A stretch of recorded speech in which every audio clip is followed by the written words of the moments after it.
Welcome to Blueprint Boost for Contractors, the podcast that's your go-to source for unlocking the secrets to successful marketing, gaining valuable insights, and growing your contracting business with less stress. Your host is David Brooks, and he's thrilled to be your guide on this journey.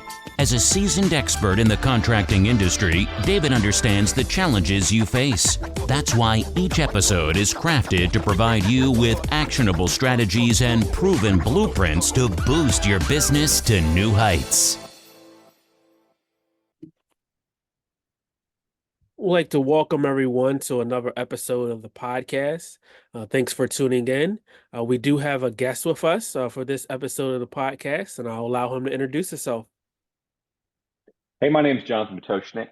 I have spent a lot of time in home services, and I am in home services to this day. And I've been in all parts of it, from service delivery to the software side, through a company by the name of Service Autopilot. All right. Well, thanks for joining the podcast. We definitely appreciate you coming on. You're welcome. Your story starts back from really early on. Can you tell us about the early days when you first started mowing lawns? Yes, I was 14, and my mom would drive me. We grew up in the country. My mom would drive me into town where there were neighborhoods, and it was just me and a lawnmower, and I would go around and knock on doors and put out. My dad was an artist. He helped me design some flyers, and I put them on the doors. And I wasn't doing, say, one-time mowing. Well, I would do it, but I was trying to get repeat business. I wasn't just knocking on a door and mowing the yard that day. And so I started out mowing lawns and started having some success. And by the time I was probably a sophomore in high school, I was doing really well. And I just kept growing that business. And then I got out of that business, and I believe my freshman year of college. Nice. So you started very early on. Yep. Kind of grew from there, and then you pivoted. I did. Yeah. I didn't really have a problem with the business or anything like that. My allergies were killing me. I'm in Texas, and they were really bothering me. And so I was kind of getting beat down from being out there mowing all the time and feeling like crap all the time from the allergies.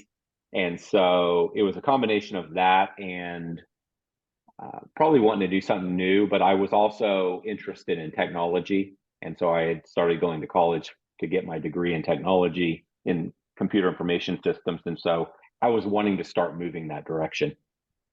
Nice. So you had your allergies, not nice in that sense. Yeah. I can relate to allergy issues. Yep. That definitely trouble me to this day. But you pivoted, right? Yeah. So you were able to pivot. And since then, you've been involved in running multiple successful companies and spanning from home service to software. Can you just share some of the key lessons that you learned along the way? I've learned a lot of lessons. The one that I always mention, but it's the key to business, is people. And so we could talk about 50 different things, and I'm happy to go in any direction, but just to sort of get it started,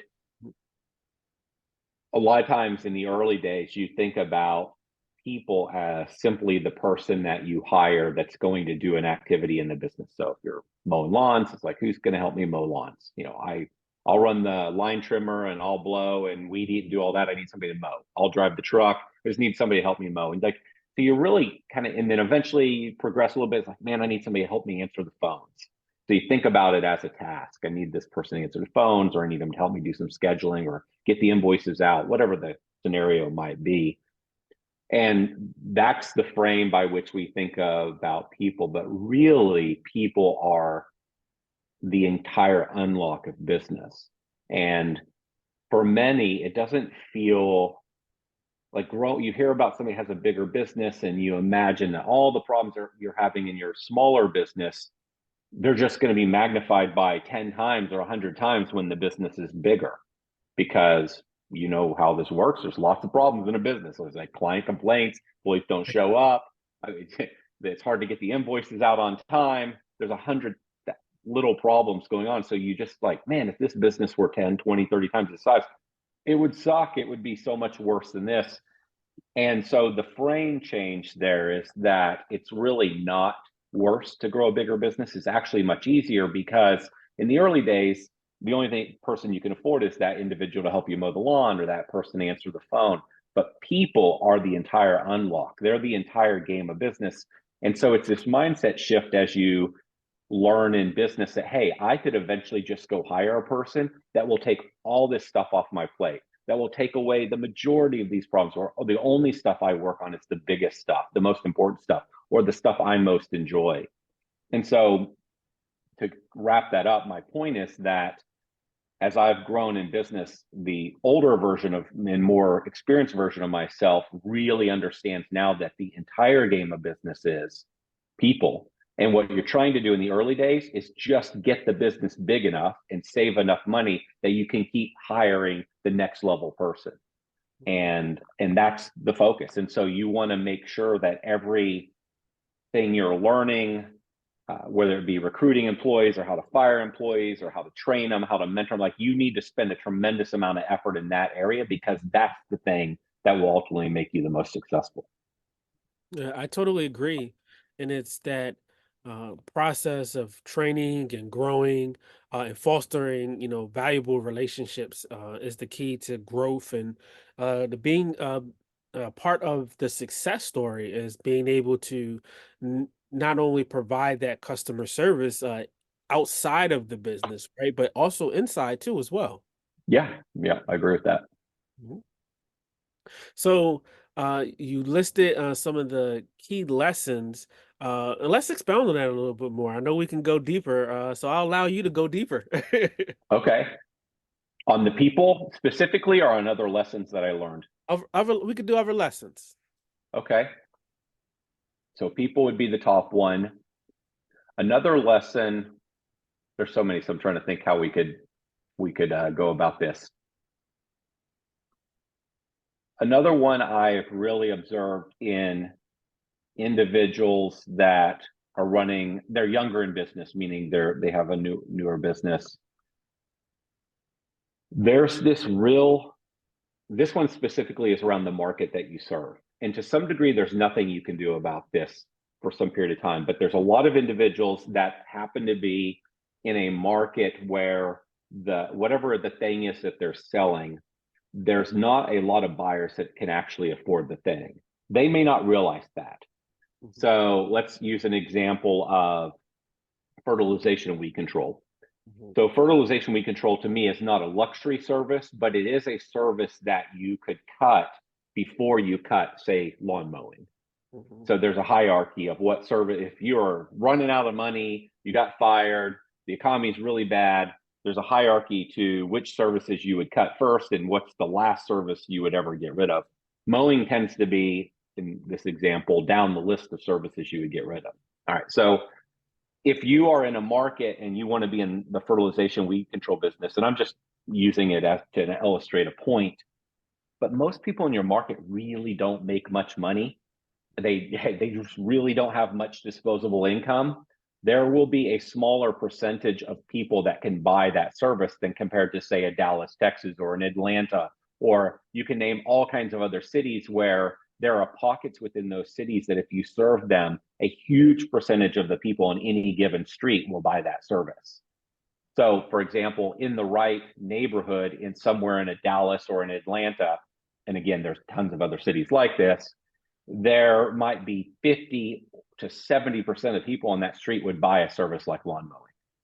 And 30 to 50% of them will buy fertilization weed control. But maybe in the market you're serving, because you happen to grow up there, you want to be in fertilization weed control. But on any given street, maybe 10% of the people will buy that service.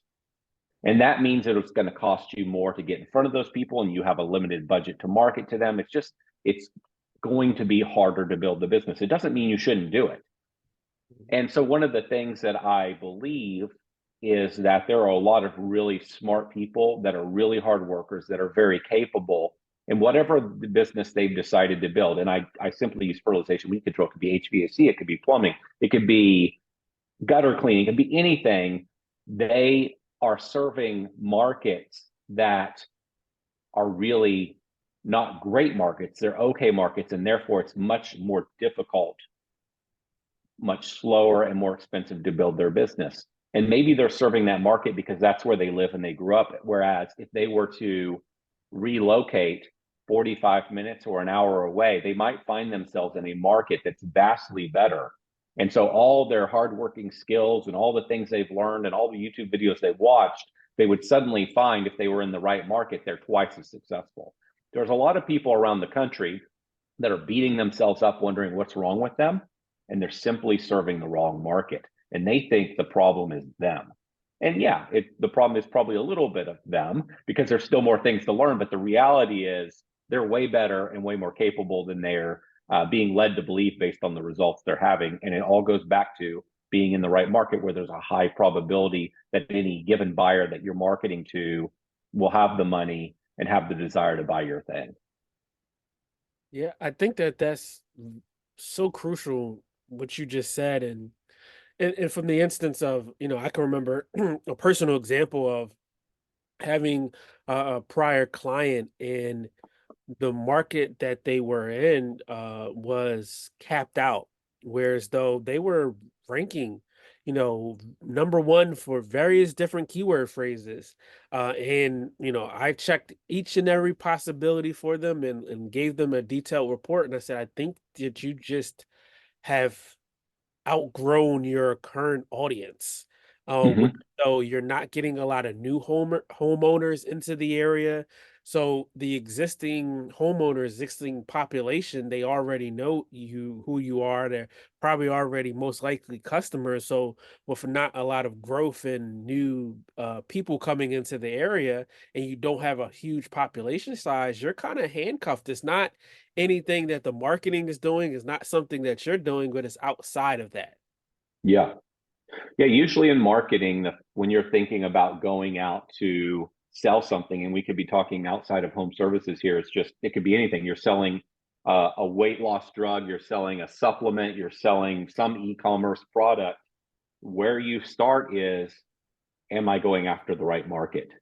Are they hungry? Do they have pain? Hungry for the thing I need? Do they have pain? Do they have fear, and they need this solution? And do they have the money to spend on it? You're thinking about the market before you ever think about writing a marketing piece, or what the offer is going to be, or what the deadline is going to be. You always start with the market, and that's true with the business. And so, be willing to relocate yourself if you have to, which really kind of sucks. I mean, that's not advice anybody would want to hear, but for some, if you want to really find yourself to be highly successful someday, you've got to go get in the right market. And there's tons of markets around the United States. I mean, there's so many good markets. It's just that you may not have been born and lived and grown up and went to high school in the right market. And so now you need to relocate. Yeah, that is so true. Yeah. You might have to relocate to the market that appropriately fits your needs. I hear it from time to time where you talk to a person in one market and things are slow, and the growth is not, coming as quickly. And then you talk to someone in another market and it's like, boom, like, hey, Yeah. I've only been doing this for 4 months, and we've Yeah. already, we've already, kind of achieved significant growth. Yeah. Yeah. Mhm. Totally agree. Mhm. So, as someone that is an entrepreneur, what advice would you give those to maybe who are just starting out, starting their business, and being able to want to grow, or those who are in the middle of their journey? So in your example, is this someone that's just getting started, maybe doesn't even have any accounts yet, Doesn't and even they're have just any accounts yet, just wants to get things going. okay? Couple thoughts on that. One is I would focus on just getting that first $1,000 a week or a month in revenue, and just really, it's easy to say, oh, I want to have a $200,000 business by the end of the year, or stressing about how do I even get into the business? There's lots of things I don't know. There's just so many challenges when you're trying to get started. I would tell you to frame the initial thing you're trying to solve for is, can I just get my first $1,000 in revenue? And let's call it recurring revenue. So that could be once a month. Maybe you're starting this part-time. There's an element to where I think it's great to dream big, but also if you set too big and ambitious of a goal, which I'm totally fine with, I think it holds a lot of people back, and they feel like they can't start part-time, or it just feels so challenging. They just talk about it every year and they never get started. And so I would set a smaller goal, and your goal is not to be perfect. Your goal is just to get in the game, where now you've got Miss Smith as your client, and you're starting to learn what Miss Smith cares about. You're learning how to produce the work in a more efficient way. Like each time let's just use a simple mowing example. Each time you mow, you're like figuring out a faster way to do that. And you're just learning the basics of it, because once you have a bunch of conversations with her and you get 5 or 10 other clients, and you have conversations with them, you start to figure out, wait, this is what people care about. Well, that helps you figure out how to talk to your next person that you might sell, or what to put on a marketing piece. So my advice would be just start really simple and get in the game, because the difference between starting this season and talking about it for 3 more is a lot of experience, and you're losing a lot of experience. Another thing that I would tell you is a lot of people will do all this research. And I understand that. You're going to watch all these YouTube videos, you're going to listen to lots of podcasts, you're going to do all this reading, and it feels like progress. And to a degree, it's progress. But we can get caught up in feeling like we're making progress because we're learning, and we think, I just need to find a little bit more information. You're going to read and learn lots of stuff, but until you experience it, a lot of what you're hearing won't totally resonate with you. So as soon as you're in the game and you're out there mowing the lawn or whatever it is you do, dealing with Miss Smith, now when you listen to the podcast, or now when you watch the YouTube videos, be like, oh, I get that. Like, it makes more sense. It's kind of like you can go listen to you can read 5 books on how to hire an employee. First time you try to hire one, I mean, you'll learn a lot of stuff. And then when you go back and read that book, you'll be like, oh, okay, that makes sense. Now I see why they said that. You have to do the thing and learn it at the same time. You can't just learn everything and have all the answers when you're doing it. So the two kind of the fastest approach is both are happening at the same time. You're doing and you're learning. And so again, it's my argument, just get in the game. And you don't have to build a big business this year. You just need to be in the game. And just being in the game and being able to kind of start small and focus there, instead of thinking about the big picture. And not that, the big picture is, something that you have to, put down in the basement. But it's, just simplifying things so that you're kind of able to go block by block, step by step, because you don't want to grow too quickly and then you don't have the right systems and processes, or you don't have a plan in place to facilitate that growth. Yeah, I mean, and to add on to your example, it might be that you look around and there are lawn care companies that they do mowing and they do fertilization, weed control, and they do irrigation as an example. And so you think, man, I need to do all these things. And you might not think you need to do all those things. I'm just using it as an example, but it's very easy to look at all the services everybody else is offering. And I would say, just start mowing lawns. Like, maybe you don't stay with maybe you're out of the lawn mowing business in year 2 and you're a fertilization, weed control, and pest company or something totally different. Doesn't matter. Again, I like the language, you're in the game, but you don't have to do lots of services to get started. In fact, I would argue that if you think you have to do irrigation and fertilization, weed control with mowing or something of that sort, well, that's going to slow you down, because you got to get licensing in those areas, or maybe a test you got to pass in your state. There's all this barrier of entry that's just going to keep you from getting started. And so what are the fewest services you can offer, the fewest things you could possibly do to keep this thing, you used the language, David, simple. How can you keep this thing as simple as possible so you can get really good at 1 or 2 things, and again, be in the game and get started? Yeah, they just gotta be in the game, get started, get things going, and just build up the momentum. Yeah. Now, you've been a part of a lot of different endeavors too, as well, and you've crossed over to the software side. Could you tell us a little bit about that journey? About doing software? Yeah.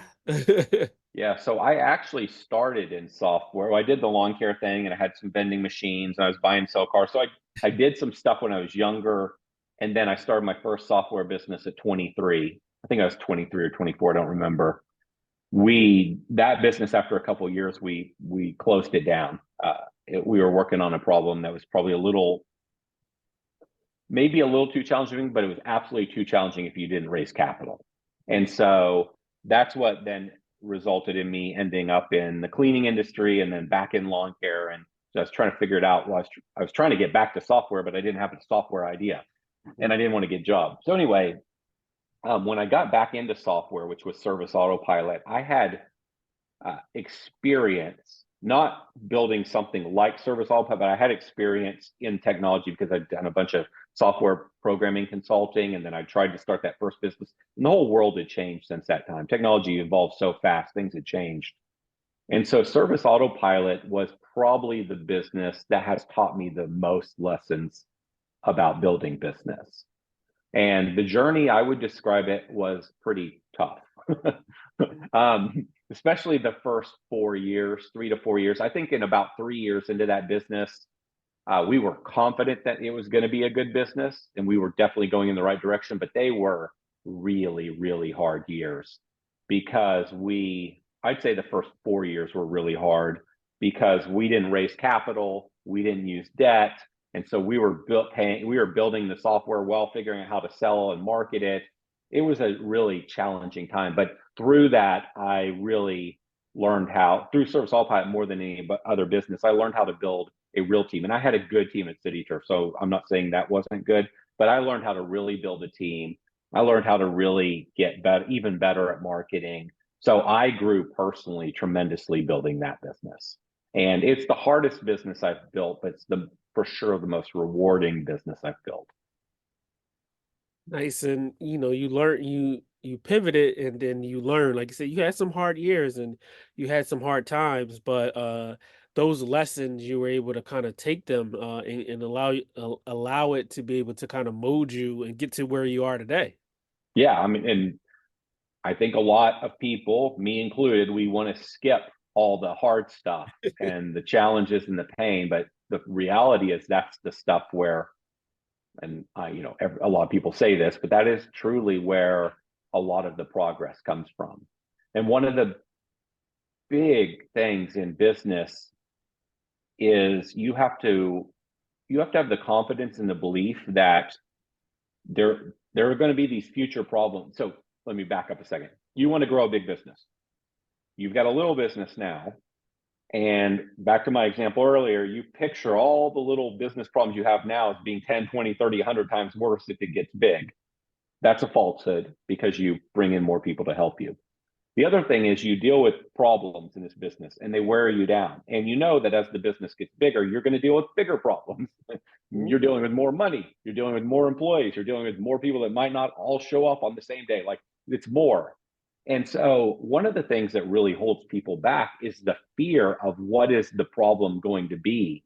Like, will I be able to solve it? Will I be able to figure it out? Will it take me down? Will I, whatever the case might be. So a big part of growing a business is developing the belief that whatever problem might happen in the future, you'll figure out a solution. You can find somebody to figure out the solution. You'll figure it out. It's not going to take you down. You're not going to run out of money. You're not going to get in trouble. Like, you'll figure it out.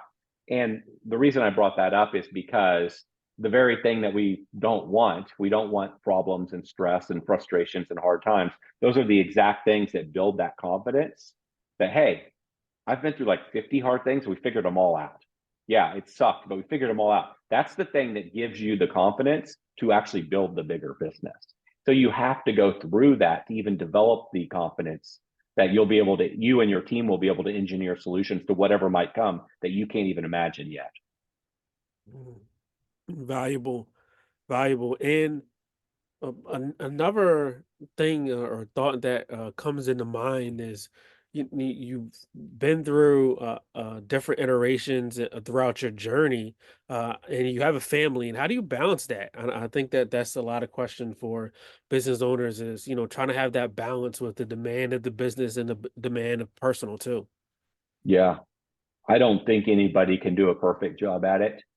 I think there are times when the thing is just flat out going to be out of balance, and you kind of have to prepare your spouse like, it's going to be pretty rough the next few weeks or whatever the case might be. I mean, that is, your spouse, if you're an entrepreneur, signs up to go on that journey with you. And so I think and that's a tough journey, because it's not just about maybe a lack of time when you're not around as much at times. It's also that there could be a lack of money while your friends who have jobs, who don't have to worry about saving any of their money, at this moment in life, they can spend it all. You can't quite live that same lifestyle, because you got to protect the business you're building. You got to have money to pay your team member. You got to have money to grow. So you can't maybe take home as much money as your friends right now, simply because you're growing this thing. So there's a lot of stuff more than just your availability at home of time. And I think that there just has to be honest conversations. I don't have all the answers here, but I think maybe some of it is people, business owners and their spouses aren't having these conversations. Like, hey, here's what we as a family say we want. In 5 years, we want to have this kind of a business, which will afford us this kind of a life, which will give our kids a certain kind of life, or whatever the case might be. The way we're going to get there is we have to make these sacrifices today. You just really got to get aligned and on the same page. And I think, to a degree, be honest with your spouse. Now, I wouldn't say, the reason I pivoted there a little bit to say, I also think it's kind of, if your spouse doesn't work in the business with you, I think it's kind of a watch out to be talking about business all the time. Like, how can you create separation? Both for you, when you come home, you can like stop thinking about the business to a degree. That's not completely actually possible, but also, if the whole marriage or relationship is all about the business all the time, you're dumping your fears and concerns on your spouse when you come home, because they're your outlet. Well, that doesn't give them confidence that this thing is going in the right direction. It just creates fear in them. And I think that stuff's hard on marriages. It's hard for them to continue to support you and be in your corner. I'm not meaning you be dishonest in any way, but I think a lot of owners, they maybe don't have anybody to talk to. And so their spouse becomes the person that hears all the bad stuff. And then how do you expect that person to be excited or not scared or not worried or not kind of sometimes saying, are you sure we should be doing this? So, I mean, we could talk for hours on this topic, and it's a complicated one that I don't have all the answers to, but I think being honest about the situation, the goals, I think being honest and having conversations about, hey, sometimes I'm going to have to go into full on work mode here where things are going to be out of balance, but then you try to bring yourself back to that, and really be more present. It's tough. Yeah. There's no getting around it. It is a tough thing to balance, and you're not always going to get it right. You're going to have those times where you're going to run into different situations. I love the fact that you brought, like, don't be dishonest, but at the same time, it's almost like your significant other, your spouse, is your therapist, right? It's like, hey, yeah, that's what happened in the business today, and it's not. It's, sometimes it's a time and a place. They always say, yeah, it's a place for everything, and sometimes you have to take a step back, and you actually have to be able to communicate and also think about their perspective of where they're coming at from, their day, and, how they're feeling and what they're going through too as well. And, you're right that sometimes they're in the business and they're a part, so they understand and they know. And then sometimes they're not, where it's like, okay, the business is your thing, and, I'm taking care of this over there. And to be able to have that confidence, sometimes, you could be speaking in like you're maybe bothered about a particular thing, but you kind of have a thought in your mind like, this is how I'm going to solve it, or it may not be as big as you're thinking in your mind, but to your spouse it could be like, things 100%. 100%. Yeah, things are going crazy, so you do have to have that balance. Yeah, I've met a lot of people over the years through Service Autopilot that were members, and the husband and the wife were in business together. And if that's the scenario for you, I would also say, I think it's pretty important to figure out, how do you stop talking about business, because you both live it. So how do you not go out on the weekends on date night or whatever and not talk about the business? How do you create a period of time where it's like, okay, we're actually gonna have a relationship. We're not just gonna be a business partners. And I think that over time, it can be fun to have a partner that's also in the business, and excited about it, and you're both working together to grow it. But that can also wear on that relationship over time. I've seen that happen frequently. Yeah, it definitely can, like you said, wear over time, and sometimes you have to know when to turn the light switch off. When if Mhm. it's time for family vacation, it's time for date night, it's time for outing, and you want to be able to have that balance of the two because when things are going in the right direction, where, your significant other with your kids, you're feeling better about going into work, being able to kind of service the customer, service the employees. But if things are kind of, a little bit tumultuous or it's some kind of friction there, it kind of spills over, unfortunately. 100%. Mhm. Yeah, so it's definitely that balancing act. Yes. So we're about to wrap up the segment, but we want to just ask you one last question. Okay. Any endeavors or things, the goals that you have set out for this year? So I've been on a break for about, man, almost 3 years now, on a sabbatical of sorts. And so I've done almost no work. So I just got back in the country a week ago. And this is in my plan, was coming back from this trip, because we've been traveling a lot. I'm getting back to work. And so two things for sure. One, I'm getting, for a period of time, a little bit involved in the outdoor services company I have, City Turf, just helping them out with some marketing stuff and some recruiting things. Right now, I've got a plan on some stuff I'm going to help them with, but I'm really the fellow that runs it, Philip. I'm kind of doing whatever he says he needs the most help with right now. So that's one thing. I'm going to launch a new YouTube channel pretty soon. I'm ready to go on it. However, I've just got a bunch of projects going now that I'm back in work mode. I have a pretty full schedule. And so then I'm also exploring, probably for the next couple months, working on some projects around potentially starting some new companies. And they could be in home services as service companies, they could be in technology, but I'm trying to figure out if I'm going to launch these other businesses. So that's what my schedule looks like right now. Excellent. Well, we have to stay tuned to see what's next. Yep. I'm looking forward to finding out as well. The problem is I have two problems now. One is I have too many opportunities, so it's hard to say, okay, I'm just going to do this. And the other problem I have is I've done this now multiple times, and I know how hard it is. Mhm. And that's a different sort of problem. It's like, gosh, do I really want to do all that it's going to take to do another business? And so I got to get out of my own way in that sense, because I look at every opportunity and think, oh wow, that's going to be really hard. Is that worth it? And so that's where I'm at right now. I'm just trying to nail down, by working through these projects and trying to develop them, to see, okay, what are the one or two projects that are really going to get me super excited. I think while they'll be very hard, they'll also be fun.